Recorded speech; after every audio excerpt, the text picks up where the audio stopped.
kita ke informasi selanjutnya. Seorang jamaah haji Aceh masih dirawat di Rumah Sakit Al-Ansar Madinah. Aminah Muhammad Aji, 61 tahun dari Aceh Utara, terkena infeksi paru-paru. Berikut informasi selengkapnya. Aminah juga sempat dievakuasi tim medis klinik kesehatan haji ke Bandara Madinah untuk ikut pulang bersama kloter 12.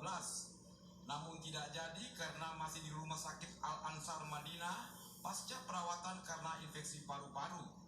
Ia juga menderita hipertensi, darah manis, dan kepikunan. Hal tersebut disampaikan Nasri, Humas Panitia Penyelenggara Ibadah Haji Debarkasi Aceh di Banda Aceh pagi tadi. Aminah Muhammad Aji, 61 tahun, berasal dari Aceh Utara, berangkat ke Tanah Suci bersama 392 jemaah haji lainnya yang tergabung dalam kloter 6. Sekarang Aminah dalam kondisi tidak sadar, bahkan dirawat dengan alat bantu pernafasan dan prosedur tracheostomi. Ada 1 sampai saat ini jamaah kita, ya, jamaah haji kita, jamaah haji Aceh dari kloter 6 tahun 2019, yaitu Ibu Aminah Muhammad bin Aji, ya.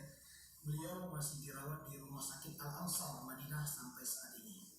Insya Allah kalau beliau sudah sembuh atau dinyatakan layak terbang, beliau akan diberangkatkan kembali ke Aceh dan difasilitasi serta ditanggung semuanya oleh negara. Menurut Nasri, pasca pemulangan jemaah haji tahun ini tercatat ada 2 anggota jemaah yang masih belum kembali ke tanah air karena sakit. Namun seorang lagi jemaah haji tertua asal Aceh Tamiang bernama Mat Budi bin Abdul Latif, 99 tahun, telah wafat 2 Oktober lalu.